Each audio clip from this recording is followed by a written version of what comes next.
Porque a mídia, a internet, André, ela divulga muito aqueles pastores que são milionários, que é um fenômeno que acontece em todas as carreiras. Em todas as carreiras tem advogados milionários, engenheiros milionários, pastores milionários, mas é a exceção. É a exceção.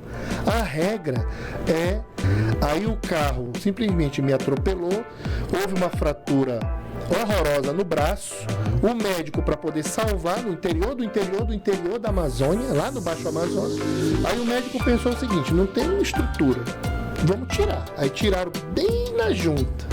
A maior jazida de manganês do planeta Terra estava no Amapá, certo? Os caras passaram 50 anos. E levaram para onde? Para Califórnia.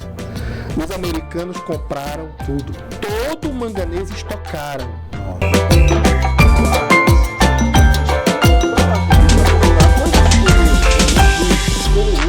Como sobre inteligência emocional.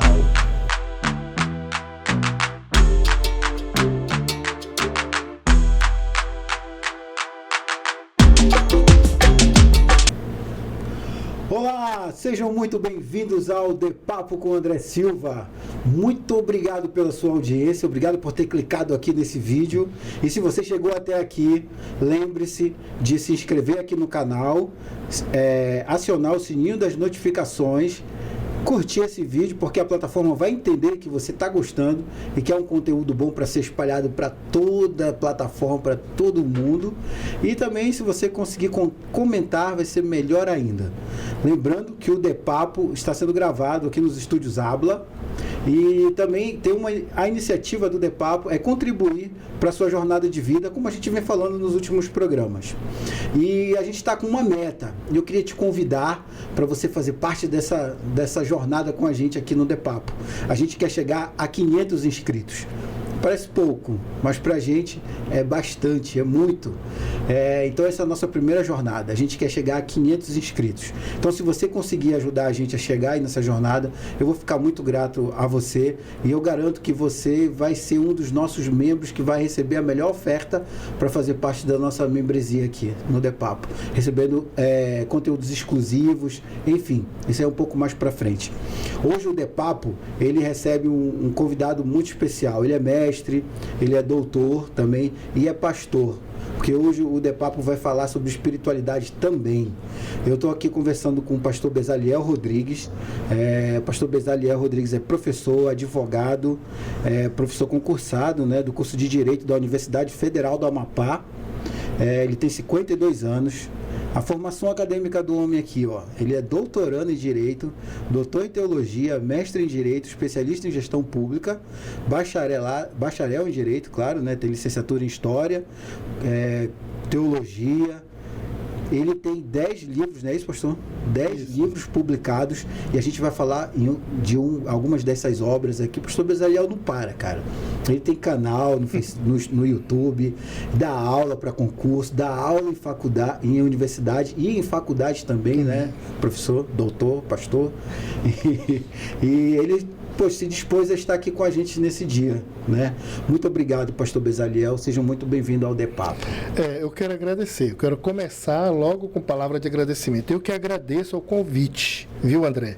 É uma satisfação muito grande, né? É uma honra o De Papo nos chamar para a gente participar desta edição, deste episódio, deste capítulo, né, do De Papo. E estamos aqui para a gente conversar sobre temas que sejam edificantes para a nossa audiência. Boa.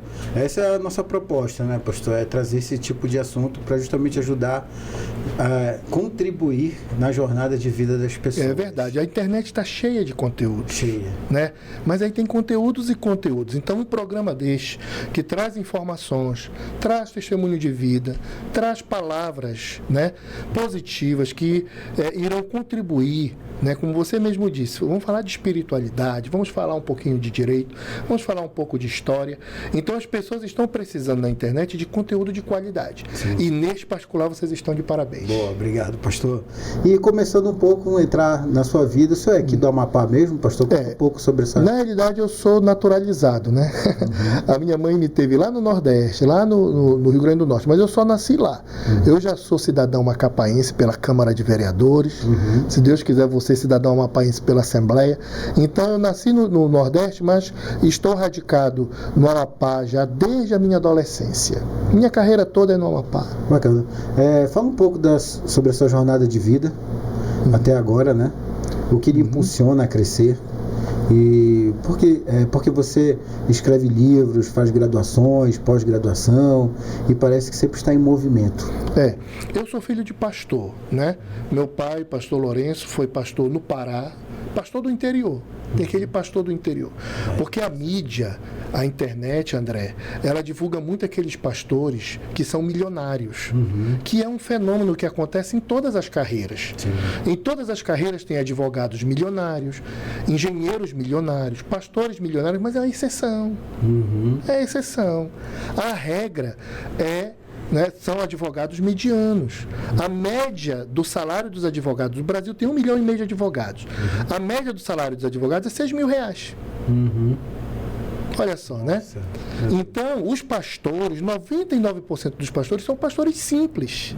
São pastores que estão na luta, vivem no vermelho, batalhando ali no social, na igreja deles. Mas a mídia não divulga isso. Sim. A mídia divulga aquele pastor que deu certo, que é um pastor empresário, que tem jatinho, que tem TV. Igrejas, 30 igrejas. Né? Ganha milhões. Porque é um fenômeno das carreiras no mundo todo. Todo mundo é Bill Gates? Não é Bill Gates. Todo mundo é Bezos? Não. Elon Musk? Não, são caras que deram certo. Então, meu pai, ele era pastor daqueles pastores do interior. Então, a minha vida foi forjada no campo pastoral. Meu pai foi pastor no interior do Pará, no interior aqui do Amapá, na época que o Amapá era território. Então eu fui construído aí. Aí nós já vamos começar, já no início do programa, a transmitir lições de vida. Então você que está assistindo o De Papo nesta oportunidade é o seguinte, aí ele perguntou, né? Poxa, como é que qual é o contexto de vida e tal, como foi vencer, virar professor, virar advogado, escrever 10 livros, é se posicionar na vida. Sabe? A maioria das pessoas está precisando desta palavra, se posicione. Evite achar que não vai dar certo. E para piorar, entre aspas, né, André, eu tenho uma deficiência. E foi nesse inteirinho aí? Nesse ínter aí com o pai lá pelo interior, foi em Santarém. Houve em Belterra, que era um distrito de Santarém, hoje é município, mas na época era Santarém. Certo. Então meu pai estava pastoreando, né, a igreja de Belterra, perto de Alter do Chão. Quem está assistindo aí já vai saber, de Belterra, né? Então, na frente da igreja, houve uma fatalidade, houve algo assim, esses prejuízos que acontecem da vida humana. Eu estava com várias crianças brincando na frente da igreja, aí veio um veículo com um motorista que estava meio embriagado, e o pessoal percebeu que o carro vinha para cima das crianças, só que eu era o menorzinho da turma. Caramba. Todo mundo correu. Poxa, eu fiquei com 3 anos. Aí o carro simplesmente me atropelou, houve uma fratura horrorosa no braço.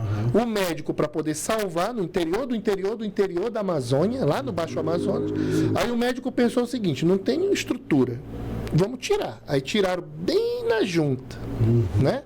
Olha que situação. Nossa, com 3 anos de idade. Então, quem está assistindo, preste atenção. Eu ainda tenho esta variante aí, né? Essa questão de ter uma deficiência. Mas eu não me entreguei e não me entrego. É isso que chama a atenção. Eu não me entrego. Né? Como não se entrega? Não é bem não se entregar. Na verdade, eu não paro. Eu nem sei que eu sou deficiente. Eu só percebo a deficiência quando eu estou na frente de um espelho. Entendeu? No meu dia a dia. Óbvio que a deficiência faz com que eu faça algumas coisas um pouco com layout diferente, mas isso é detalhe. Então, eu não me entreguei. Estudei, não abandonei estudo, não abandonei. Porque quem abandona é uma falha horrorosa, né? E daí fiz concursos, virei servidor público, virei professor, virei advogado.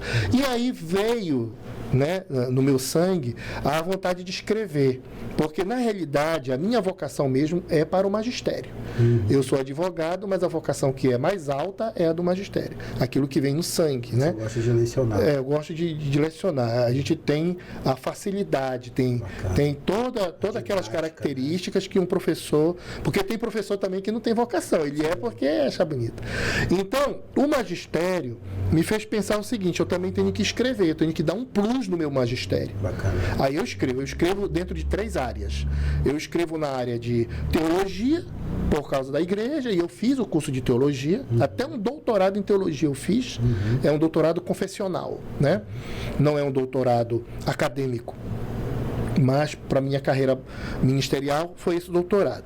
Também sou formado em História pela Unifap e sou formado em Direito. Então eu escrevo sobre teologia, História e Direito. A gente vai chegar nessas suas Daqui a obras pouquinho aí. a gente vai falar sobre ela. Quantos irmãos vocês eram? Ali naquele Isso, nós somos contexto? 4 irmãos, 4 3 homens e uma mulher. Estavam todos ali naquele contexto junto com os seus pais? Na realidade, estava eu e um outro irmãozinho meu que estava mais distante. Aham. A minha irmã era menorzinha, eu tinha 3 anos, o meu irmão 2, a minha irmã 1. Estava dormindo. Não, E o outro estava na barriga. eu me refiro a esse contexto de estar viajando com os pais. É isso, exatamente. Estavam os 4. Nesse contexto. Sempre todos. A família inteira indo para cima e para baixo. Então, eu fui forjado, para quem está assistindo, e aí o programa vai possibilitar, né, a gente socializar essa informação.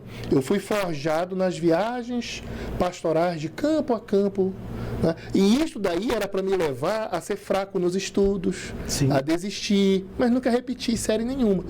Teve série, a 7ª série eu fiz em 3 lugares. A 7ª série. Em 3 lugares. Em 3 lugares, porque o meu pai mudou 3 vezes de campo. Tinha que mudar de escola junto. Foi a série que eu tive mais dificuldade, foi a 7ª série. Quase que eu ficava reprovado. Porque eu era bem adolescente, então eu mudava de contexto e atrapalhava a minha aprendizagem. Por quê? Porque era uma família itinerante. A gente tem histórias, né? Eu sou evangélico, sou cristão desde os 12 anos, né? Assim, desde quando eu me entendi por gente. Fui me batizei e tal, 12 anos. E a gente sempre ouve histórias de pastores que são pastores de campo, assim, Isso. de interior. Isso. Não é uma vida fácil. É É uma verdade. vida difícil. Então você foi forjado em momentos Exatamente. difíceis, né?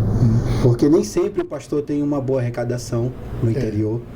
Né? A maioria não tem 99%. uma boa arrecadação. Então ele vive daquilo. As pessoas da internet, hoje a internet, ela tem um lado muito bom, mas ela tem um lado do DEPAPO, né? Esse teu ministério é um ministério abençoado, porque olha o que ele vai transmitir agora. É uma covardia.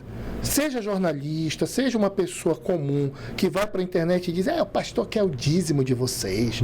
Eu não sou evangélico porque as igrejas é uma maneira de pegar dinheiro dos outros. Que nada, você está falando besteira.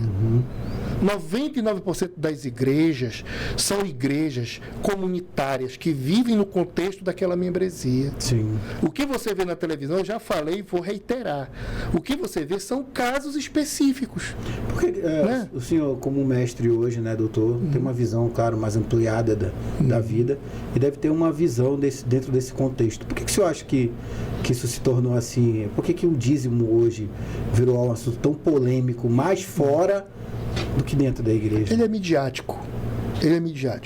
Porque são pontos. Olha, quando se falar do dízimo, tem que se falar de honorários advocatícios, tem que falar de salário de juiz, entendeu? Sim. Tem que falar de salário de jogador. Então é um fenômeno que ele se manifesta em todas as áreas da humanidade. Existem pastores, como nós já falamos, que todo mundo conhece na internet, que são pastores milionários. Existem jogadores de futebol que são bilionários. Mas é todo jogador? Não. Não é verdade? Verdade. Não, é uma elite. Em todos os ambientes da humanidade tem a elite. Agora, não seria neste programa que nós iríamos analisar essas questões. Quem sabe numa outra oportunidade a gente trabalhar as elites nas igrejas. Então, acontece, é algo que nós não temos domínio, porque é um fenômeno que acontece naturalmente na raça humana e espiritualmente está sob a avaliação de Deus. Nós não temos como, por exemplo, fazer uma análise aqui destes pastores que deram certo, que as igrejas cresceram, que são igrejas empresas. É que o senhor se refere Né? a que deram certo é porque tem uma arrecadação maior. E isso, que tem uma arrecadação maior. Porque geralmente essas igrejas que não deram certo, entre aspas, são as que mais têm cuidado dos membros, né? Acho que o pastor está mais perto. Não deram Tem certo mais entre tempo, aspas, né? Porque elas vivem a essência da igreja. E outra, para quem trabalha com marketing, para quem trabalha com finanças, sabe a diferença do escalonamento Tem igrejas que têm escala. Ou seja, o cara é presidente de uma igreja, mas ele manja de administração financeira. Né? Eu não preciso dizer nomes de igreja aqui, nós vamos poupar, mas o web espectador está sabendo. Tem pastores que são hábeis na administração. Eles escalam, eles aproveitam. Tem igrejas que elas têm as empresas que fazem os prédios delas, que fazem os bancos, entendeu? Tem empresa que ela já tem a fábrica do vinho da ceia, Olha. do pão. Por quê? Porque ele sacou, digo, não, eu vou profissionalizar. É uma igreja com administração profissionalizada. Aí você diz assim, não, e as picaretagens? Não, aí é outra área, aí tem que ver isso. Pastor, né? Eu percebo assim, a verdade, a questão financeira ela está intrinsecamente ligada à questão da igreja cristã, digamos assim. E desde lá de trás. Desde muito tempo, os patriarcas. Desde Judas. Os patriarcas, na verdade, eram ricos, né? Abraão, Moisés, Jacó, eram todos homens bem-sucedidos, né? Ricos. Então, essa questão financeira, ela sempre esteve ligada. Eu falei de Jesus porque tem a questão de Judas, que aí entra a questão daqueles que se utilizam disso para o mal. Sim. Porque nós temos pastores e pastores, né? Tem aqueles que são idôneos e tem aqueles que transformam a igreja num instrumento de finanças. Né? Mas isso acontece também na medicina. Acontece em todos os campos. Acontece em todos os campos, na engenharia, acontece na advocacia. Quantos advogados picareta nós temos nesse país? Que fica com o dinheiro do cliente. Quantos médicos mentem? Quantos engenheiros? Quantos políticos? Então é algo que faz parte assim da essência da natureza humana. Tem uns que dão para o que presta e tem outros que dão para o mal. Eu vejo assim, eu acho um absurdo quando aparecem pessoas que nem fazem parte da igreja, que gostam de criticar essa questão do financeiro da igreja. Afinal de contas, é esse financeiro que deixa as portas abertas da igreja, de igreja, e é a igreja que faz o trabalho social onde o Estado não chega. É pouco divulgado na internet e tal. O que eles gostam mesmo, na realidade, as notícias, elas sempre elas são mais para esse lado mesmo. Polêmica. Né? Polêmica, para o lado ruim, etc. Boa. Como foi que você encontrou esse ser espiritual? Não. Como foi que você encontrou esse ser espiritual? Ou como ele te encontrou? Como foi esse teu encontro com Deus? Porque, tudo bem, você cresceu no ambiente cristão. Mas nem todo mundo que cresce no ambiente cristão segue o ambiente cristão. Às vezes eles sentem que estão crescendo numa prisão e querem se libertar. Este aspecto da nossa entrevista, ele é bem confortável para mim e alguns vão se identificar, outros tiveram um outro tipo de vida. Eu já nasci no Evangelho, e naturalmente eu me tornei cristão. Eu digo mais pela minha mãe. Aí eu faço esse destaque. O meu pai era meio desligado da família, porque o pastor, ele tem duas famílias, a dele e a igreja. E tem pastor que muitas vezes até negligencia a dele. Que é muito engajado. Muito engajado. Meu pai era muito engajado. Então, meu pai não ligava muito para minha família, mas graças a Deus a minha mãe foi show de bola. Fazer essa parte espiritual. Show de bola. A parte espiritual, essa questão da minha deficiência também, ela trabalhou a minha mente. Legal. Né? Falar em mente, você em breve vai ter um livro sobre a mente, né? Sim.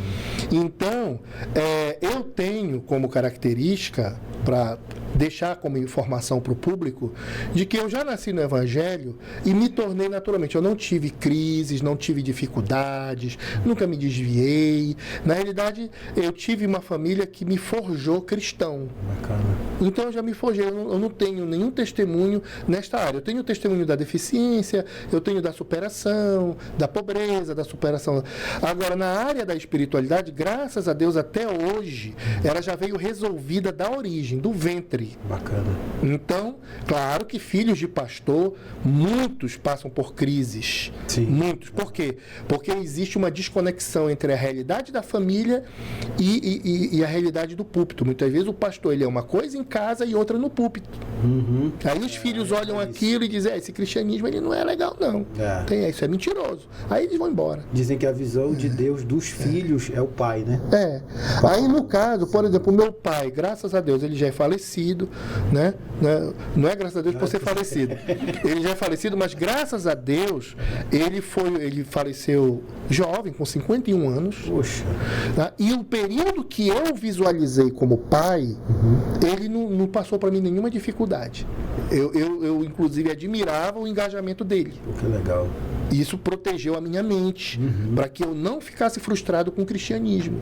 Legal. Então, o testemunho do meu pai, se ele era perfeito ou não sei. Eu sei que, como ele viveu até a minha adolescência, a entrada na juventude, então, ele foi para mim uma referência de engajamento pastoral. Né? Aí, minha mente ficou descansada. E a minha mãe, até hoje, é viva, está com 70 anos, ela até hoje sempre lutou para ter uma vida, né, dentro dos padrões, como exemplo para os seus filhos. Então, neste aspecto da espiritualidade, eu sou bem resolvido, compreendo. Quem está assistindo o programa está vendo as minhas respostas, que eu realmente procuro a sensatez. Tá? Não estou dizendo que pastores são santos, que os cristãos são perfeitos, não. Mas que nós temos que entender que isso não é culpa da igreja A, da igreja B, que a igreja não é a igreja, ela não é uma farsa, que o cristianismo não é farsa. Sim. São pessoas que fazem o mal com o cristianismo, entendeu? A Bíblia tem a sua essência, a palavra de Deus e etc. E essas falhas que aparecem, nós temos que ponderar, temos que fazer as leituras das conjunturas, dos contextos e não ficar falando bobagem de qualquer maneira, porque tem pessoas que hoje a internet ela possibilita, a pessoa fala de maneira irresponsável. Eu não gosto de crente, não gosto de protestante, eu não gosto de religião, porque religião não presta nesse. Não, é você que está sendo irresponsável, porque você está colocando todo mundo no mesmo saco. Agora, pastor, no mesmo paneiro, né? Falando numa questão mais antropológica, assim, né? Por que o ser humano tem essa busca por esse lado espiritual? Você consegue fazer uma análise para a gente? A minha análise ela vai ser dentro da teologia bíblica, tá? Você falou antropologicamente, o antropologicamente fica mais sofisticado, seria uma análise mais científica, que também eles têm essa análise. Mas o ser humano, por ele ser, né, de origem divina, então essa necessidade ela é inerente. Não adianta, ela é inerente. Olha, o ser humano, ele não nasceu para ser apartado do aspecto espiritual, e ele não nasceu para ser só. Isso faz parte dele, né? Isso é da essência. Nós não temos que estar lutando contra a essência, tá? Então, as coisas possuem a essência, né? Então, o ser humano, ele precisa de Deus, ele precisa cultivar a espiritualidade dele, porque isso faz parte do equipamento. Tá? Isso faz parte do equipamento. Um carro, ele depende de combustível. Um carro, ele precisa de rodas, faz parte.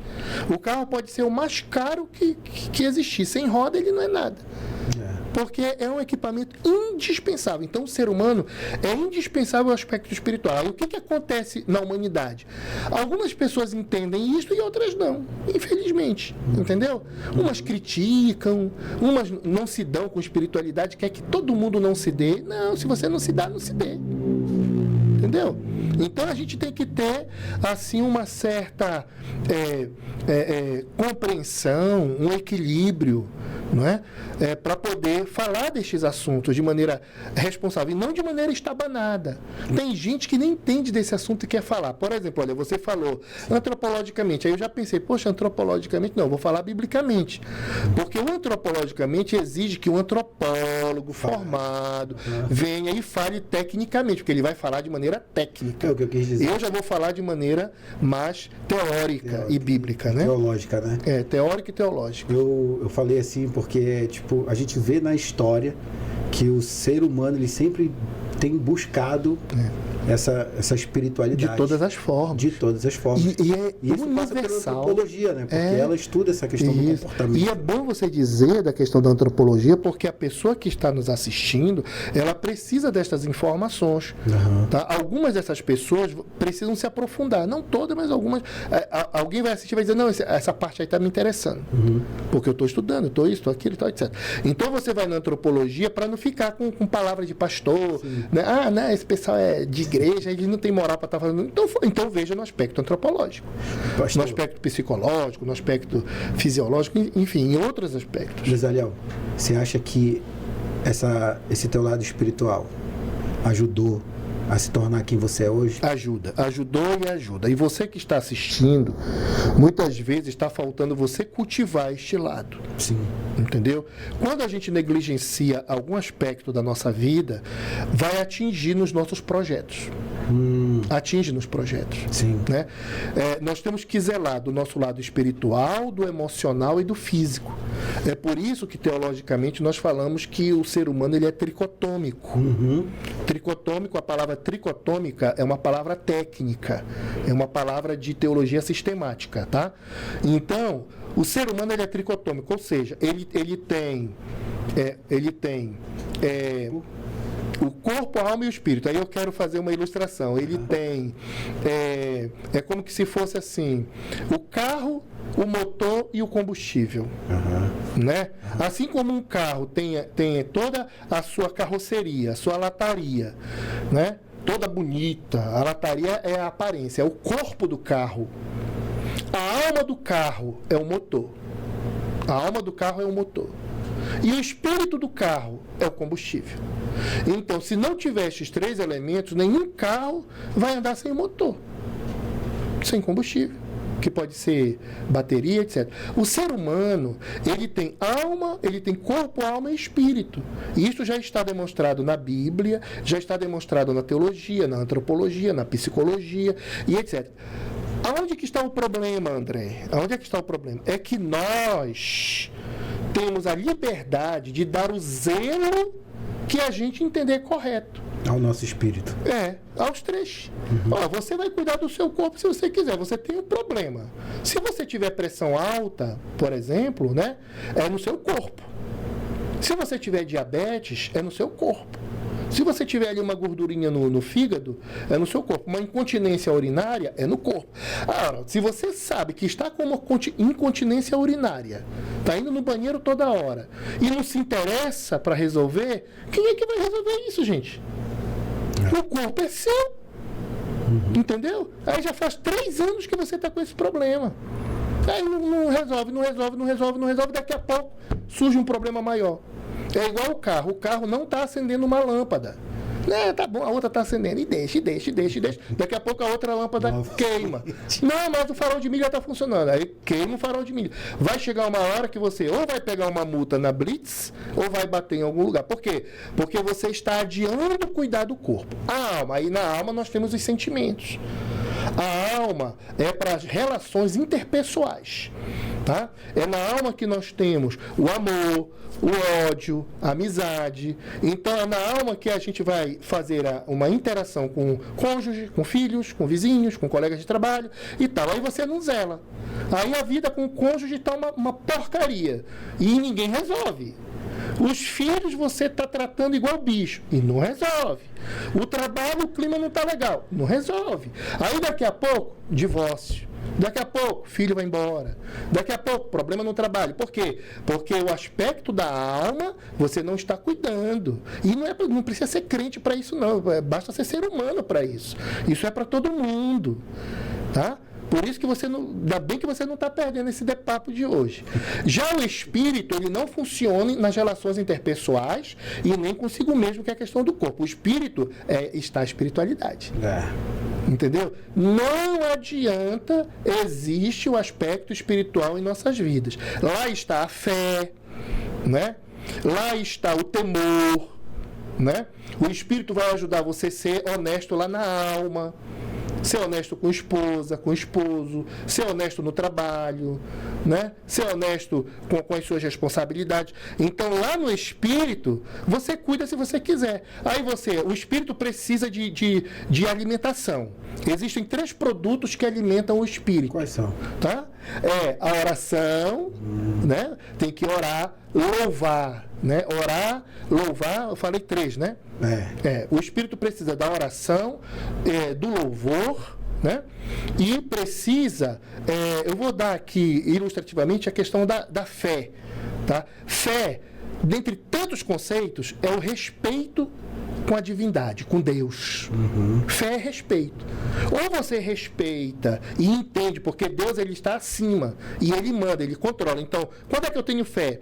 Quando eu respeito a vontade de Deus e quando eu creio no poder de Deus. O dia que você ajeitar isso na sua vida, as coisas vão fluir, né? Então você tem que respeitar, né, a vontade do Senhor, porque nem sempre aquilo que você quer realizar vai dar certo. E você tem que ter essa observação. Tem vezes que você fica teimando alguma situação na vida que não é para você teimar. Não está dando certo. Você diz, meu Deus, não está dando certo isso. Eu não estou conseguindo fazer tal situação, não estou conseguindo ir para frente nem para trás. Não é estranho isso? Só, André, que em cada uma dessas áreas vai o zelo das pessoas. Deus deu livre-arbítrio. Cuida do teu corpo, camarada. Cuida da tua alma, camarada. A tua alma é cuidar dos teus, né? Das pessoas que você tem ao redor. Tem vezes que você não é casado, mas você tem irmãos. Não viva brigado com seus irmãos. Isso vai atrapalhar teus projetos de vida, né? Não fica maltratando teus pais, porque quando não cuida do corpo, vem as enfermidades do corpo. Quando não cuida da alma, vem as enfermidades da alma. Em vez de amar, a pessoa não zela para ter uma... Então ela odeia. São as enfermidades psíquicas. As enfermidades psíquicas e tudo mais. E quando não cuida do espírito, vem as enfermidades espirituais. Aí a pessoa diz, caramba, minha vida não dá certo, eu não prospero, eu não cresço na empresa, não sei o que. Não, porque lá no seu espiritual está tudo bagunçado. Você é uma pessoa maluca. Não se atenta para essa... Entendeu? Já ouviu, já assistiu de papo, né? Ninguém combinou, né? Deus abençoou para ela ouvir esta palavra e a pessoa, né? Mas tem vários que vão dizer, ainda bem, agora eu entendi. Agora eu vou prosperar. O que é prosperar? Vou para frente. Essa falta de cuidado com o espiritual, ela gera essas doenças psíquicas. Depressão, você concorda? Isso. Síndrome de pânico. Isso. Essas doenças psicossomáticas. Isso, exatamente. Que estão aí se alastrando, né? Tudo na esfera da alma. E aí, né, vai dar aquela trabalheira para a família daquela pessoa, porque aí passa. Quando a pessoa fica enferma, ela vai depender dos outros. Sim. Nas 3 áreas. Verdade. Olha, tem pessoas que dizem assim, ore por mim, ore por mim. Poxa, tem que orar por ela. Ela está com dificuldades. Porque a pessoa tem que orar ela mesma por si mesma. Sim. Todo mundo orar por si. Acorde 5 horas da manhã. Pegue sua Bíblia. Aliás, escove o dente. Pegue sua Bíblia. Vá ler. Depois da leitura e da meditação, faça 30 minutos de corrida. Corra 2, 3 quilômetros, sei lá. Endorfine teu corpo. E vá trabalhar, vá viver a sua vida no resto da... Quando chegar lá, seja excelente. Sim. Aí eu te pergunto, André, a gente comenta isso aqui, tudo direitinho. É difícil isso? A linguagem está complicada? Não está complicada. Poxa, está sendo falado de maneira tão... Essa questão, né, de procrastinar o cuidado com você, com o seu corpo, ele está muito arraigado no ser humano. De procrastinar contra... Não só na questão espiritual, na questão física mesmo da pessoa, né? É difícil, pastor. Aí nós temos... E outra, eu estou falando aqui, aí você pode dizer, poxa, mas aí, né, esse pastor aí, advogado, o cara deve ser perfeito. Não, papo furado. Todos nós, seres humanos, estamos na mesma situação. Eu e você é que temos que dar o embalo. Né? Hoje, por exemplo, eu estou com 52 anos. Né? Profissionalmente eu estou resolvido, né? Conjugalmente, familiarmente, tem ali as dificuldades da vida. Espiritualmente, eu estou procurando zelar, né, da minha vida espiritual. Eu não posso, André. Eu fiz um propósito comigo.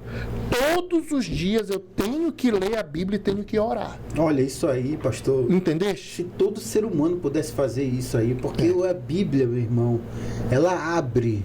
Sabe o que aconteceu um dia desse? Eu não passei mais de 2 horas vendo o Zap. Aí era de noite, eu passei 2 horas. Eu vou falar isso publicamente, eu vou me expor, né? Eu passei umas 2 horas, rapaz, vendo o Zap, e aí já era mais de meia-noite, aí o sono chegou, eu digo, agora eu vou orar para dormir. Aí me levantei rápido, coloquei o telefone para carregar, dobrei o joelho, Senhor, obrigado por esse dia, abençoado que tu me deste, agora dá-me uma noite de paz, feliz, abençoada, guarda minha casa, minha família, né?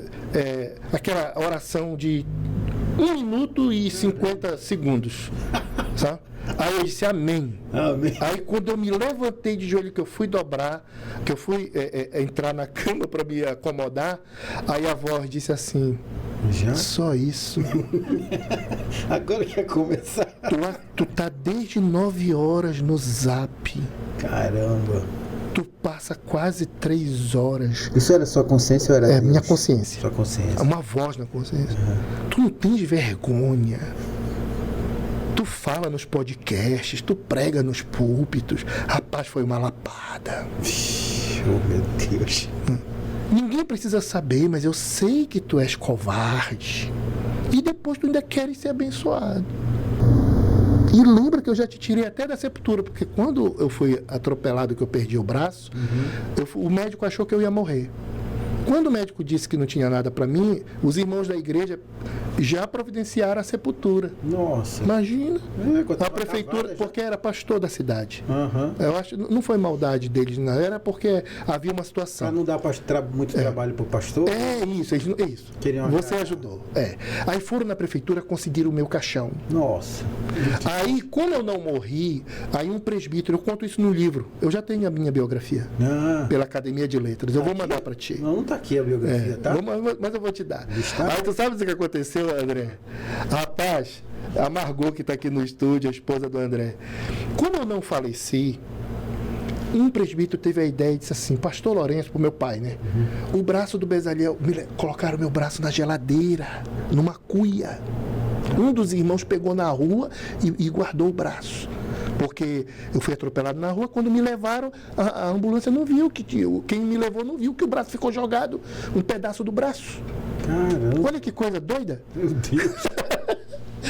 Aí aconteceu que, como não morri, aí um obreiro disse assim, poxa, mas o prefeito já mandou o caixão. O braço do Bezaliel está lá na geladeira.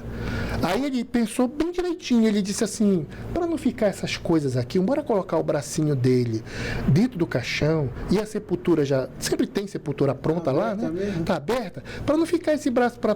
Aí alguém ainda disse assim, alguém disse, não, enterra aqui no quintal, ali na bananeira, ali perto. Aí o presbítero disse, não, rapaz, não vão fazer isso.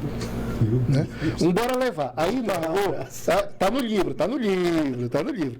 Né? Quem quiser o livro depois, tá na Amazon, mas eu dou de presente quem pode fazer contato comigo aí.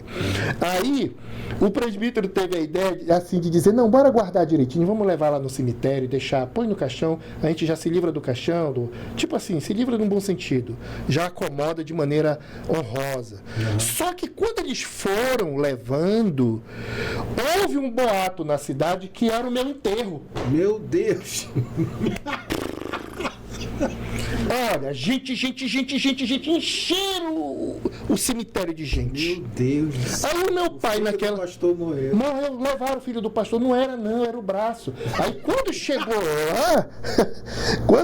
lá, André... Que cena. A cena, aí o meu pai foi lá, quando meu pai soube que era o braço mesmo, meu pai sabia que não era eu não, o povo pensava. Aí meu pai chegou lá, os irmãos constrangidos disseram assim, pastor, antes da gente colocar o senhor, pode fazer uma oração? Tipo assim, é clima, né? Pois não fizeram, cantaram um hino. Tipo de velório mesmo. Do braço, rapaz. Meu Deus. Eu tenho vontade de escrever no livro o velório do meu braço. Seria legal, ou uma crônica, né? Mas uma crônica, eu vou fazer uma crônica. Mas já está no meu livro que eu vou te dar de presente. Aí, naquele momento, para o nosso web espectador, o Senhor falou no meu coração e disse assim, olha, algo íntimo e pessoal. Eu estou me expondo aqui na mídia, na internet, dizendo isso, que houve a voz na minha mente, eu creio que o Espírito disse assim, poxa, tu te dedica tanto às redes sociais e quando é para falar comigo, eu que já te dei tantos livramentos. Aí hoje o que é que eu faço? Hoje eu faço assim, tá? Eu não vou dar mais detalhes, só vou dizer como é que eu faço. Quando eu vou dormir, deixo o celular carregando e vou fazer uma oração que preste. Boa. Ler um salmo. Boa. E fazer a coisa direita. Bacana. Por quê? Porque a gente fica por aí para cima e para baixo querendo que a mão de Deus, né, nos abençoe. Sim. E a gente não zela. É o espiritual, a espiritualidade que você está dizendo. Nós temos que zelar disso. Olha, melhorou muito depois disso. Nossa, imagina. Gente, quanta coisa boa aconteceu na minha vida. Imagina. E eu vivia meio encrencado, sabe? É essa, né? Eu vivia meio encrencado, Margot. Por quê? Chegava em casa, mesmo sendo pastor, mesmo sendo advogado, levando a vida, mas não estava cuidando do espírito. Não é? Então nós temos que ser um pouquinho mais responsáveis conosco. Só quem lucra somos nós. Sim. Entende? Essa correria da vida, né? Então hoje que as pessoas aprendam, olha, vamos cuidar todos mais do nosso corpo, da nossa alma, do nosso espírito, dentro da sua dosagem. Agora eu tenho que orar 2 horas. Não é isso que a gente está falando. Não estão falando isso. Se quiser, ora. Se quiser. Mas não é agora eu vou, todo mês eu vou em 10 médicos. Não estão falando isso. Nós estamos dizendo que você tem que ser mais atencioso, porque também nós não temos condições para fazer tudo o que é necessário, né, na nossa vida. Mas que a gente zele um pouquinho mais, porque é a temática que você chamou, né, para esse momento do programa. Podemos falar um pouco das suas obras? E há aqui uma obra que me chamou muita atenção, que relata sobre a política, a igreja e a cidadania. Eu ainda não li esse livro, mas me fez pensar que você trata de um dos assuntos mais controversos e polêmicos na igreja, que é essa máxima de que religião e política não se mistura. Essa máxima... Igreja. Para você ter uma ideia, eu explico até como posicionar o político quando chega na igreja. Os pastores, de maneira imprudente e irresponsável, colocam político no púlpito. O púlpito não é lugar para político. A igreja fica muito triste com isso, sabe? O político vai, senta no púlpito. Muitas vezes tem a oportunidade, que é até falar da Bíblia, a gente sabe que o cara não é direito, entendeu? Aí o que é isso? É que o pastor não está instruído. Então, os pastores precisam ter um pouquinho de humildade para ler o livro do pastor Bezaliel. Aí você que sabe da sua vida, você que zele da sua vida ministerial, tá certo? Inclusive, eu quase não estou vendendo esse livro, eu estou doando, para pastor estou doando, é só fazer contato comigo. Então eu explico o que é política, qual a importância da política. A igreja é uma agência de cidadania, tá? A igreja deve participar do processo político, nós não podemos separar, é uma irresponsabilidade. Quando a igreja ela não participa do processo político, o povo todo sofre. Agora, irmão, não exagera. Não exagera. Não faça graça com a igreja, tá? Não fica fazendo a igreja repetir número de político, tá? Não fica te amostrando no púlpito. Não fica deixando os políticos chamarem você de besta. Olha os políticos. Tem político que diz que a melhor coisa é enganar pastor, é levar pastor no papo. É dar um dinheirinho pro pastor, pronto, já senta até no trono do pastor. Olha só que coisa. Rola esses boatos assim? Rola, chega a mim, por meio dos irmãos. Políticos aqui do nosso estado, sabe? Eles comentam entre eles, eles tiram sarro que os pastores, sabe, são fáceis, são dobráveis, são corrompíveis. Isso é muito vergonhoso para a carreira pastoral. O pastor, ele é uma autoridade eclesiástica. Sim. Ele tem que se posicionar como autoridade. Então, você que está assistindo esse livro, se você não é pastor, consiga um livro comigo, tá? Depois, tá? Para ler. Nós estamos até em ano eleitoral. Então, eu não trouxe o livro para comentar, mas também não ia... Ele está na Amazon, pastor? Ele tá na Amazon o livro, tá? Então, veja bem. Eu falo da igreja participando da política, mas de forma honesta, não é? De forma íntegra, participativa, esclarecendo, orientando, sem participar de sujeira nenhuma de política. Qual é a sujeira que você fala? Sujeira, muitas vezes, é vender o rebanho. Tem um pastor que vende o rebanho. Vende, ele apoia o político e o político, se ganhar, dá uma assessoria para a filha dele. Eu tenho lá na minha igreja 60 membros. Pois é. Pode, 60 votos é seu, tipo assim. Agora imagina. É assim que rola? É horroroso isso. E muitas vezes até recebe dinheiro para fazer o social com as ovelhas e não faz, fica para ele. Então, um pastor desse, ele não tem valor. Um pastor desse não tem visão. Pastor, olha, igreja e pastor igreja e pastor não é para depender de política. E outra, muito cuidado com doações que se recebem de políticos para enfiar nas construções dos templos. Isso tem que ter muito cuidado. Olha, é quase impossível um político tirar dinheiro do bolso para ofertar para uma igreja. De regra, o dinheiro que vem é sujo. Um pastor desse tá colocando a carreira dele em jogo, não tá? Tá. Por quê? Porque política não é para isso, tá? Agora o momento do programa é momento de cidadania. Olha, pastor, olhando no olho, olha, eu vou olhar no seu olho aqui, olha aqui.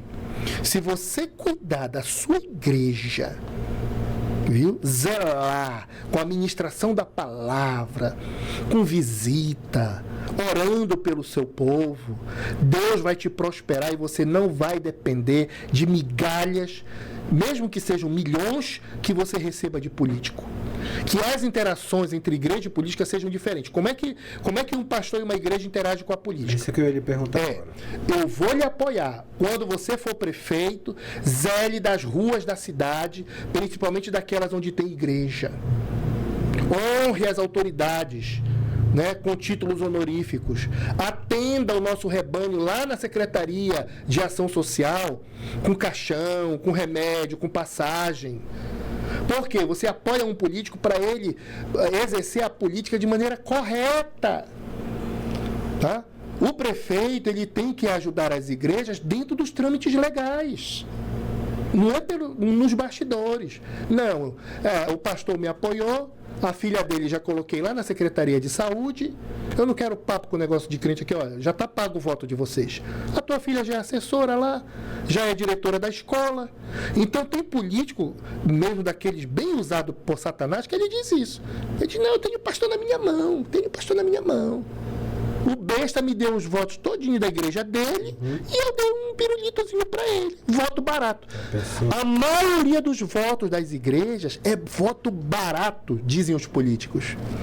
Porque os outros segmentos que participam, porque a igreja tem que participar da política como segmento, né? Sim, sim. Os outros segmentos que participarem da política, eles também vão ter as articulações deles. Só que as articulações, elas têm que ser legais, honestas, verdadeiras. Eu acredito que o pastor ganhava até mais. Porque se ele apoia um político e exige que o político desenvolva o seu governo, ajeitando a cidade, gerando renda, gerando emprego, não vai ter... Claro que vai ter repercussão na igreja. O senhor não acha que, né? falta para o pastor mais informação em relação à política? Falta ele trazer esse assunto para dentro da igreja, conversar de forma aberta, conversando sobre política. Eu acho que falta essa formação nos irmãos. É por isso que eu fiz esse livro. Esse livro é uma espécie de cartilha, de manual para esta formação. Sim. Está à disposição. Acho que é importante isso. Inclusive, consegui patrocínio. Mandei fazer 3.000 exemplares físicos e tem também em e-book, né? Depois eu vou ver se está pelas marketplace, porque é o último livro que eu adquiri. Então... A gente vai jogar aqui. Então serve, né? Serve como material para... esta educação. Os nossos pastores, eles são despreparados. Diferente dos padres. Aí os padres já são mais bem preparados. Sim, a Igreja Católica dá um show. Tá aí o livro. A Igreja Católica dá um show em relação a isso. Na tela? Boa, tá aí o livro. Olha aí, tá aí o livro. Igreja, tá? Política e Cidadania. Isso. Faça contato conosco, se o nosso técnico quiser colocar aí um zap, né, nosso. Daqui a pouco a gente vai colocar. Tu colocou o blogspot do pastor Bezaliel Rodrigues, blogspot? Não. Isso. Aí vai ter aí o nosso contato. Eu posso enviar para você tanto em e-book, como também se você disser eu queria uns 40 exemplares, 30 exemplares, eu não vou cobrar não. Tá? Deixa só o pessoal da internet de longe, né, que não tem como chegar na gente, mas quem estiver aqui conosco no Amapá, em Macapá, a gente disponibiliza, porque é um estudo, e eu não escrevo só como pastor, eu escrevo como advogado e como professor de direito constitucional. Então o senhor passa pela política de Platão também?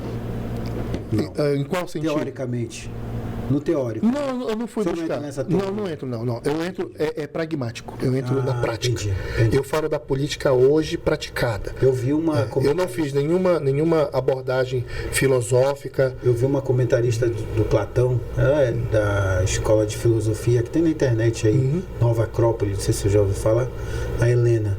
ela comentando sobre... A ideia de política em Platão. E ela fala daquela alegoria da caverna, a caverna de Platão, onde tem um homem que está ali naquele cenário, e aí de repente ele sai daquela fila, que tem o cenário, né, exposto ali, tem os homens enfileirados, tem a sombra, tem os senhores, donos da caverna, tem o fogo, e ela fala que um desses homens sai da fila, né? E aí ele começa a andar pela caverna e percebe que existe outros espaços dentro da caverna, inclusive um espaço de saída. E aí ele vai seguindo a luz, isso é simbólico, né? Uhum. Chega na luz, sai da caverna, descobre que existe um mundo lá fora, e aí ele explora, aí ele descobre e tal, e aí ele decide voltar. E ela está dando esse exemplo, fazendo essa ilustração, fazendo essa análise, mostrando como deveria ser um político, né? Que o político ele deveria ser, porque ele volta para a caverna. O cara que se soltou, ele volta com o propósito de levar os outros para fora da caverna, para mostrar que existe outra coisa lá fora, né? Que interessante. Então eu acho que a política ela deveria percorrer, o político deveria ser assim. Tipo, existem outras coisas melhores para o meu povo, para o povo. Então venham aqui, venham descobrir, e aí desenvolve políticas públicas, desenvolve, né, melhora a vida das pessoas onde elas vivem. Eu acho que deveria correr por esse viés aí. Implicitamente, eu ouvindo você, implicitamente a nossa intenção com este livro tem um pouquinho desse mito da caverna aí. Abrir, né, a mente, né? Exatamente. Quando você folhear depois... Eu vou adquirir um exemplar desse. Eu vou... dar para você um exemplar de presente, aí você vai olhar, você vai entender. Quem tem consultado o livro, visto de vários lugares do Brasil, já está em alguns lugares, o pessoal está ligando e está dizendo, olha, tá tranquilo, é bom mesmo, é bom a gente bater nessa tecla e tal, porque é educativo. Tá? É uma espécie de cartilha para a gente trabalhar a política, né? Sem perder a nossa dignidade de cristão, sem adentrar nesses meandros que a política atualmente está andando, né? Se envolvendo a questão da corrupção, do fisiologismo. Nós temos que pular fora disso. Isso não combina com o cristianismo. Entendi. Mas a política combina. Combina. A boa política. Inclusive tem um capítulo no livro que é o que é a boa política e o que é a má política. A boa política e a má política. Boa, eu ia pedir para você dar um spoiler, mas não faz, deixa que o pessoal vai comprar para poder aprender. Agora eu queria falar sobre um outro tema que também é bastante polêmico aqui no Amapá. Está se falando muito sobre a exploração do petróleo. E o senhor está fazendo uma tese de doutorado sobre esse tema, né? Vou falar um pouco sobre isso. Inclusive, nós agradecemos você abrir esse pequeno espaço para a gente falar. Inclusive, nós temos um podcast avulso que a gente coloca aí, eu coloco no meu canal, justamente divulgando sobre isso. O Amapá, ele está com uma riqueza, né, na mão. É tipo assim, o Amapá ganhou um prêmio. Tá? É como que o Amapá ganhou uma herança. Mas isso está na especulação ainda, né? Não, 99%. A especulação ela já está 99% confirmada, tá? Tranquilamente, por estudos conexos. Boa. Por causa da Guiana Francesa, Guiana Inglesa, etc. Já está rolando a exploração lá, né? Então, olha só o que aconteceu, algo assim do destino do Amapá. O Amapá, descobriu-se que o Amapá tem uma reserva petrolífera no município de Oiapoque, que é uma das maiores do planeta Terra, porque ela é uma reserva marítima. Caracas. Tá vendo como é importante divulgar? Meu Deus. O Amapá vai ser a Arábia Saudita da América do Sul. Peraí, pastor. Não é exagero isso? Não, a gente está escrevendo. E não é exagero e nem é simbólico, não é ilustração, não. É uma das maiores reservas de petróleo, não é a maior. Ela está entre as 10 maiores do mundo. Nossa. Agora a Rússia acabou de descobrir petróleo no Ártico. Tá? Numa quantidade parecida com a do Amapá. Aí o que acontece? Se nós não divulgarmos isso, isso vai ficar sendo controlado por políticos malandros, tá? E por players, empresários do mundo. Por quê? Porque é uma riqueza sofisticada. É uma riqueza sofisticada. Entendeu? E a gente domina esse tipo de exploração. O Brasil domina. Principalmente a exploração marítima. A Petrobras é uma das maiores especialistas em petróleo marítimo. Tá? Aí o que acontece? Como nós não temos muito tempo, eu já vou logo no osso aqui, tá? Vai. O que acontece?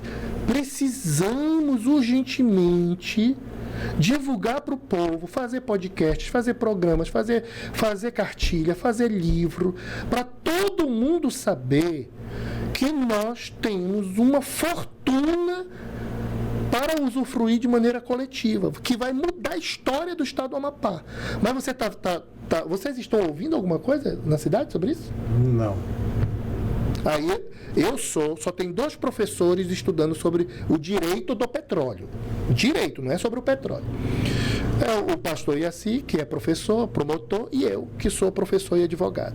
Então, o pastor Iaci já fez uma tese sobre o petróleo, não do Oiapoque, mas sobre o petróleo, e eu estou dedicando a minha tese de doutorado especificamente sobre o petróleo do Oiapoque. Quais são os problemas que a sua tese vão abordar, pastor?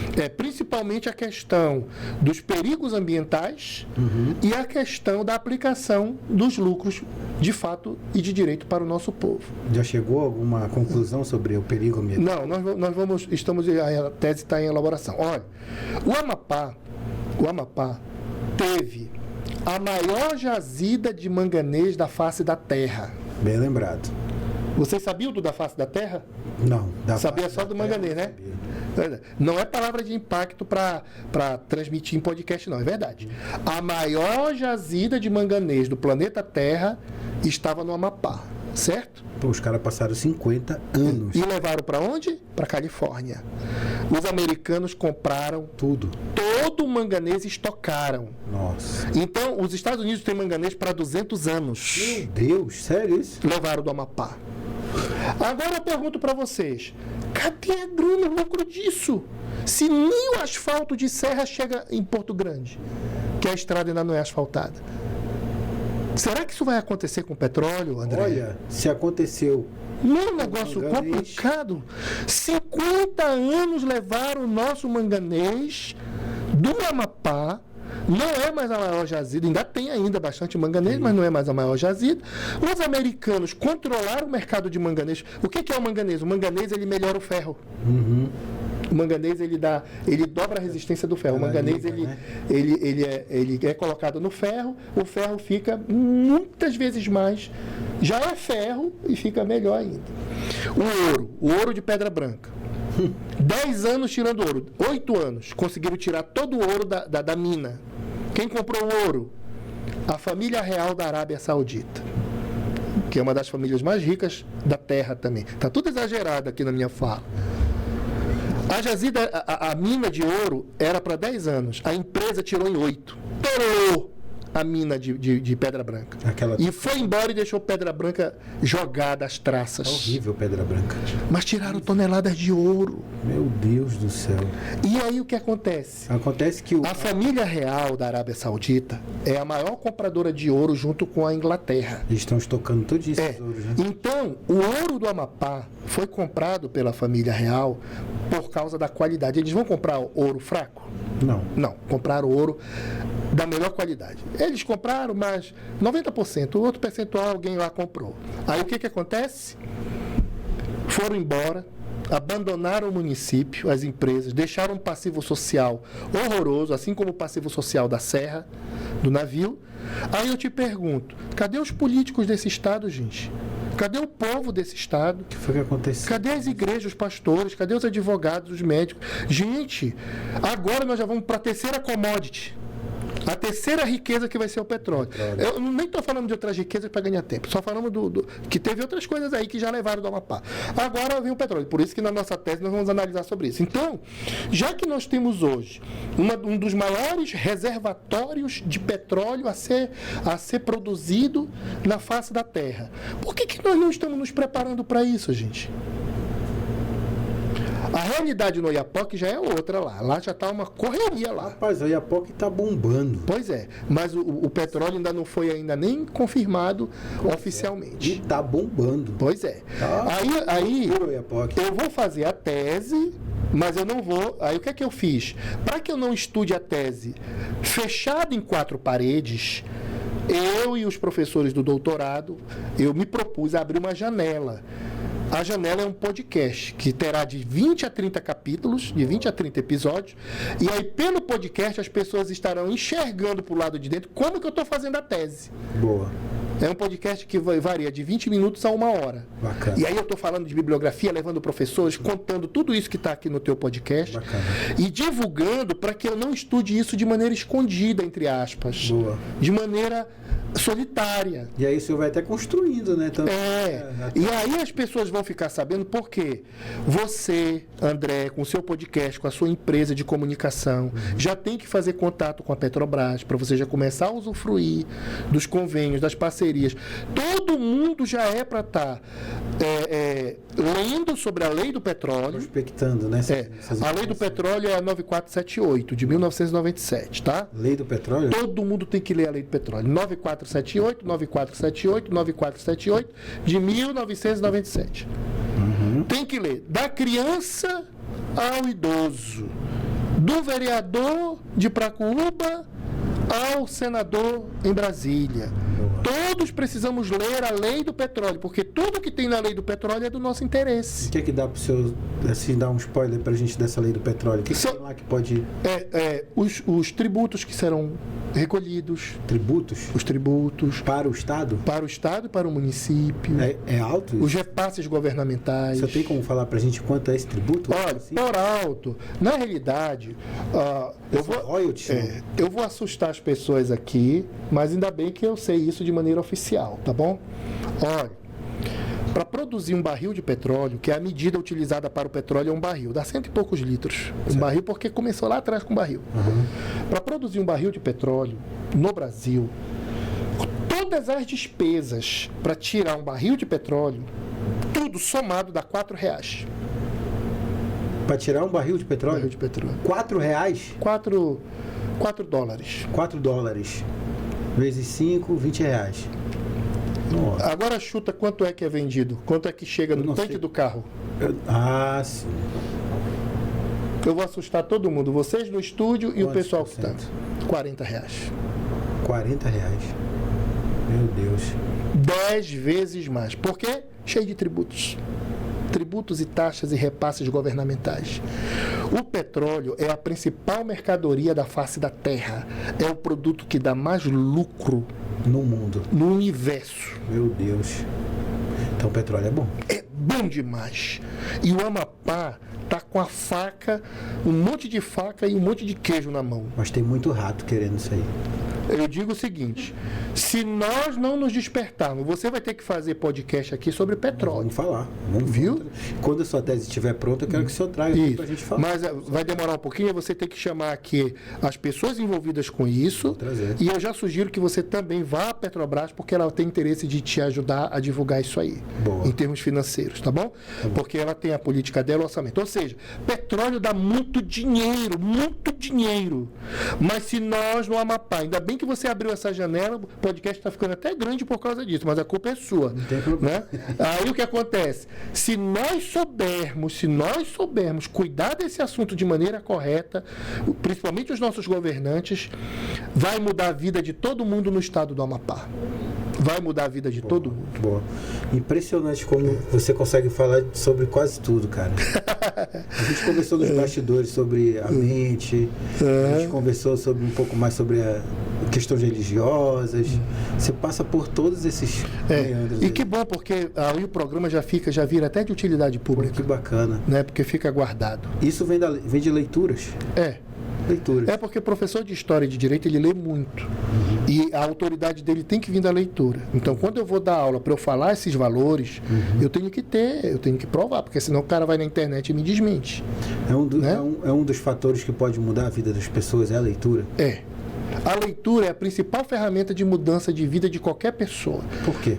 Porque a leitura, ela abre a principal ferramenta de desenvolvimento do ser humano, que é a mente. Então, quem não lê, o cérebro ele está todo fechado, igual aquele homem da caverna que estava lá para dentro. Quando ele sai lá no mito da caverna, aquilo é leitura.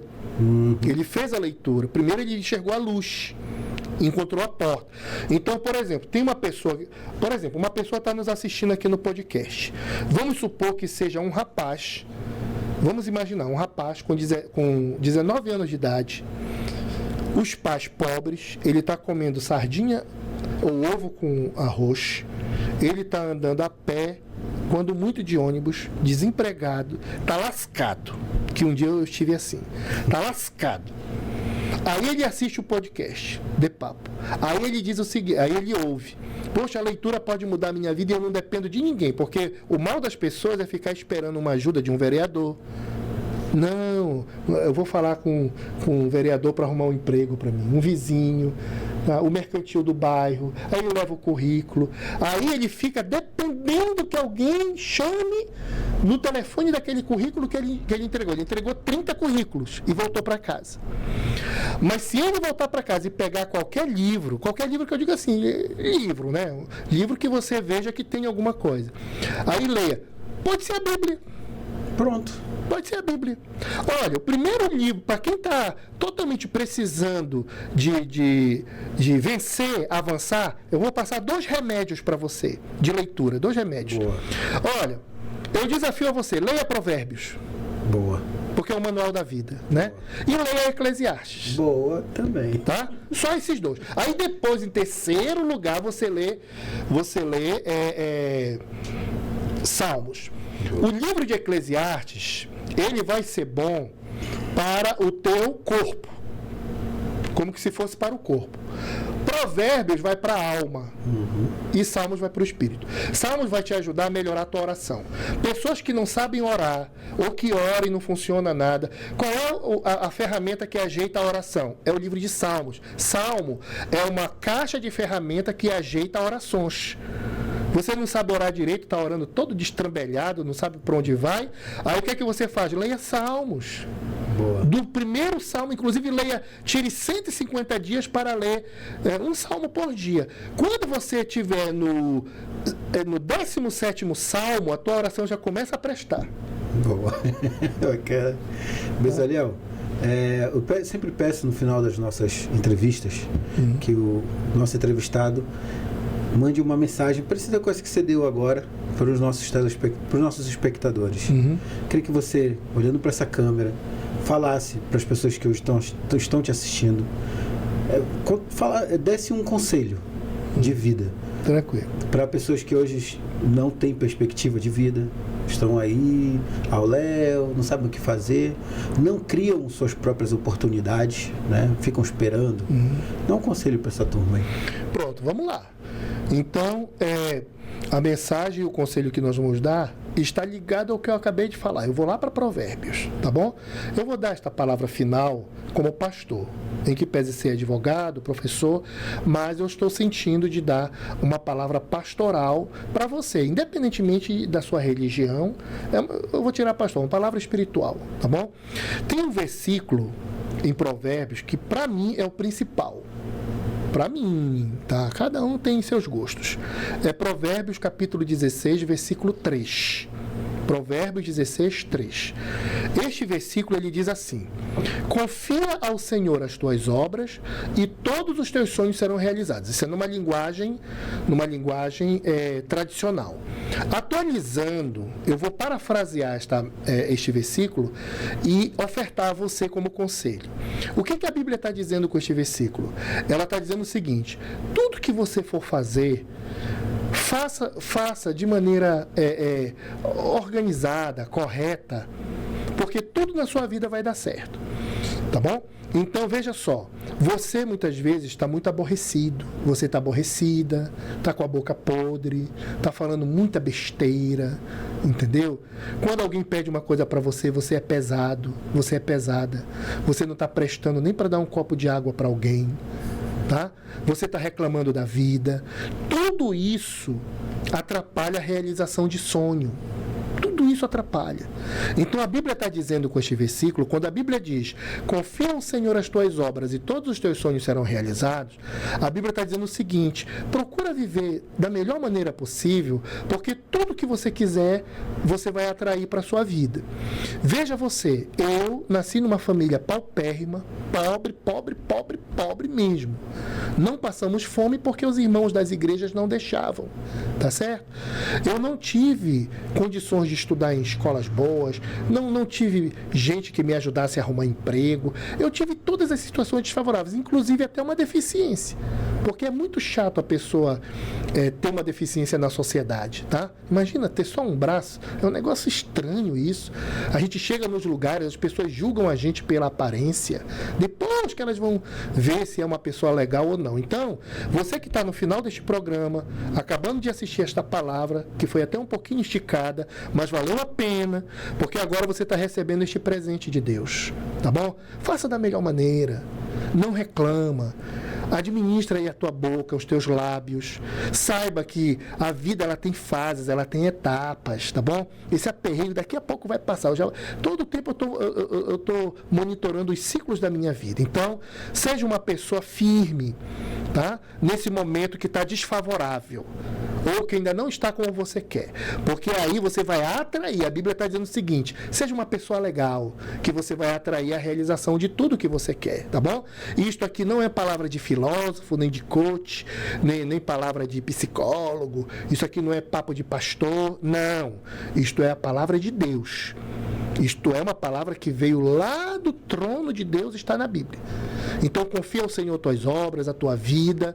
Só não comente com ninguém, saiba, coloque na sua mente o seguinte: eu vou avançar, eu vou melhorar, eu vou vencer, eu vou alcançar. Se posicione nisso. E aí depois você vai contar a sua história de maneira mais folgada lá para frente, tá ok? Muito obrigado, pastor Bezaliel, meu amigo. Eu que agradeço, muito obrigado por ter vindo aqui. Obrigado por ter compartilhado a tua história com a gente. Tua história de vida vitoriosa. Meus parabéns. Obrigado. 52 anos. Caramba, tem muito chão ainda pela frente. Amém. E muita coisa para realizar. E você que nos acompanhou aqui no The Papo, ficou aí com a gente até agora. Eu peço que antes de você sair, lembre-se de se inscrever no canal e ajudar a gente a chegar nos 500 inscritos, tá bom? Eu agradeço a você que ficou até aqui. Agradeço também aqui a presença do Marcelo, que faz parte da nossa técnica, Júlio Marcelo, Margot Carvalho, que também faz parte da produção desse programa. Lembrando que o The Papo está sendo gravado nos estúdios Habla. E é isso. Muito obrigado pela tua audiência. Fique com Deus. Fique com essa palavra aqui que você acabou de ouvir do Bezaliel. E ó, vamos dominar a terra, meu irmão. Levanta daí, rapá. Um abraço. Valeu.